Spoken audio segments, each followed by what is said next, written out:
This message is just for you. You are good enough. This is the episode for you. You don't have to learn the whole language. One of the scariest, most daunting things about a language is how big they are. So many words, so much grammar, so many expressions, centuries of traditions, just so much stuff.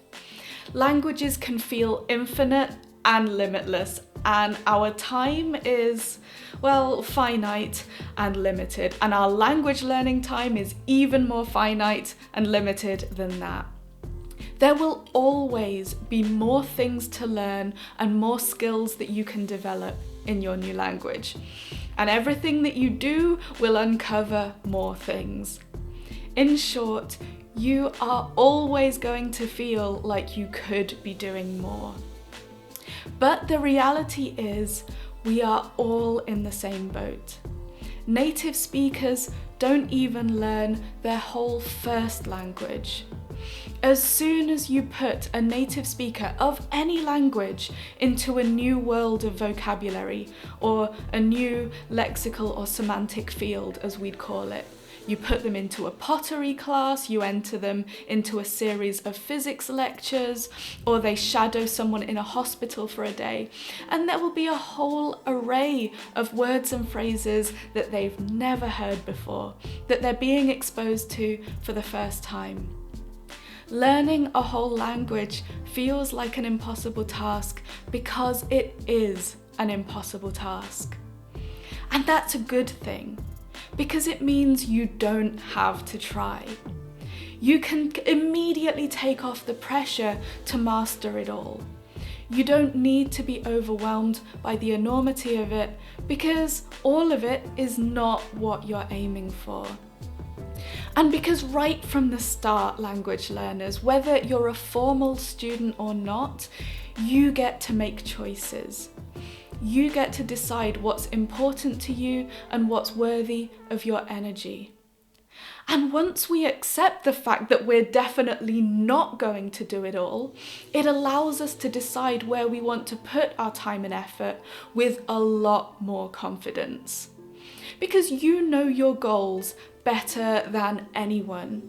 And yes, sometimes it feels like the world is throwing you endless options in your language learning of methods and topics and resources and projects, but it fully expects you to ignore some, to try some out for a little while, and then to actually commit to very few. And the clearer your goals are, the easier it will be to filter those options out. And it's not necessarily about immediately saying no and skipping whole topics because you don't have a personal interest in them. It's about deciding that not all topics and tasks are equal. It's about giving yourself permission to choose which ones you're going to skim over, which ones you'll cram because you need a grade, and which ones you're going into fully so as to create something meaningful with it.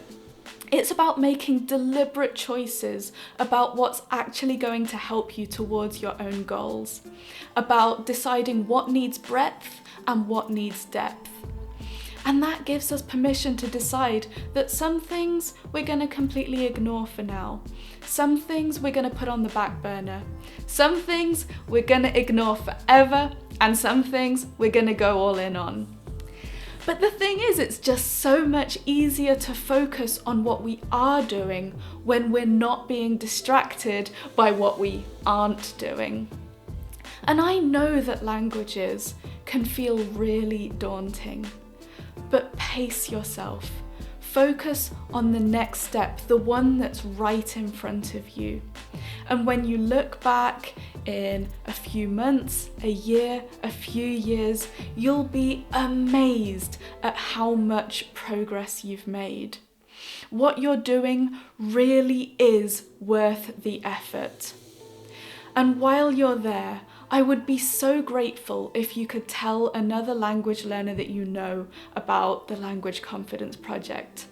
Send them this video, like or subscribe to my channel, because it will help other people to find the Language Confidence Project, and it'll help me to spread more language courage. Have a wonderful day, and I will see you tomorrow.